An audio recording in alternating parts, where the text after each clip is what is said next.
ప్రధానమంత్రి Narendra Modi original BC కాదట Telangana CM Revanth Reddy గారు అంటున్నారు. ఇందులో ఎంతవరకు వాస్తవం ఉంది? పోయినేడాది ఇదే టైంలో అంటే 2024 ఫిబ్రవరిలో కాంగ్రెస్ పార్టీ నాయకుడు రాహుల్ గాంధీ కూడా ఇదే మాట అన్నాడు.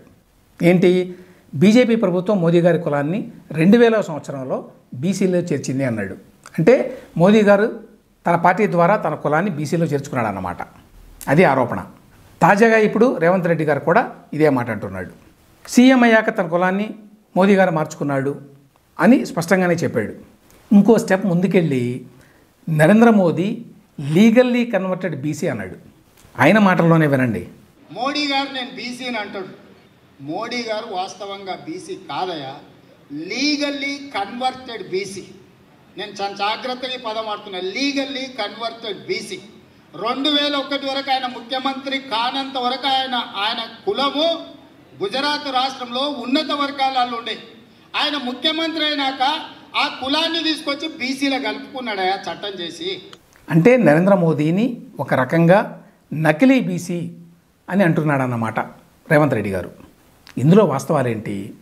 నరేంద్ర మోదీ గుజరాత్లో మోద్ ఘాంచి అనేటువంటి కులానికి చెందినవారు.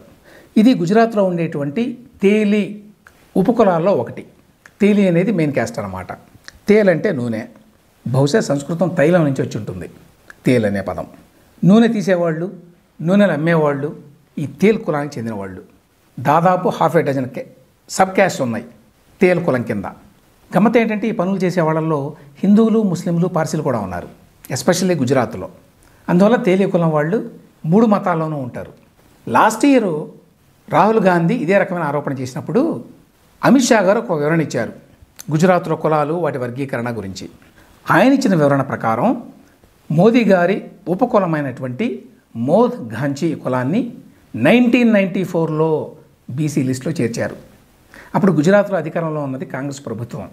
అప్పుడు నరేంద్ర మోదీ గారు ఏ రాజకీయ పదవిలో కూడా లేడు. ఇన్ఫ్యాక్ట్ ఆ టైంలో ఆయన పార్టీ నిర్మాణ వ్యవహారాలు చూస్తూ ఉండేవాడు బీజేపీలో. ఆ తర్వాత 2000వ సంవత్సరంలో కేంద్రం మోదీ గారి కులంతో పాటు ఈ తేల్ ఉపకులాలన్నింటినీ కూడా ఓబీసీ లిస్టులో చేర్చింది. అది కూడా గుజరాత్లో అప్పుడు అధికారంలో ఉన్న కాంగ్రెస్ ప్రభుత్వం వారి సిఫార్సుల మేరకే. దీన్ని బట్టి ఏమర్థమవుతుంది? రాహుల్ గాంధీ, రేవంత్ రెడ్డి ఇద్దరూ చెప్పింది తప్పే. మోదీ గారు రాజకీయాల్లోకి వచ్చిన తర్వాత తానే తన కులాన్ని ఆయన బీసీ లిస్టులో చేర్చుకోలేదు, అది అబద్ధం. నరేంద్ర మోదీ గారు గుజరాత్ సీఎం అయింది 2001 అక్టోబర్లో. అంతకు 7 ఏళ్ల ముందే ఆయన కులాన్ని కాంగ్రెస్ ప్రభుత్వం బీసీ లిస్టులో చేర్చింది. ఏడాది కిందట రాహుల్ గాంధీ గారు తెలుసో తెలియకో చెప్పిన అబద్ధాన్ని ఇప్పుడు మళ్ళీ రేవంత్ రెడ్డి గారు రిపీట్ చేశాడు. అది ఫస్ట్ పాయింట్. ఇక రెండో పాయింట్, రేవంత్ రెడ్డి గారు అన్నట్టుగా అసలు బీసీలు, నకిలీ బీసీలు అంటూ ఉండరు. ఏదో ప్రాచీన కాలం నుంచి కొంతమందికి తల మీద బీసీ అని చెప్పి రాసి ఉన్నట్టుగా రేవంత్ రెడ్డి గారు మాట్లాడుతున్నాడు. అసలు బీసీ వర్గీకరణ అనేదే 1980వ దశకంలో మండల్ కమిషన్ ఏర్పాటు తర్వాత కేంద్ర ప్రభుత్వం ఆధ్వర్యంలో జరిగింది. ఇక్కడ ఒక ఇంపార్టెంట్ పాయింట్ చెప్పాలి. అదేంటంటే వెనుకబడిన తరగతులు అనేది ఎస్సీ ఎస్టీ లాగా ఒక స్టాటిక్ గ్రూప్ కాదు, అది డైనమిక్ గ్రూప్.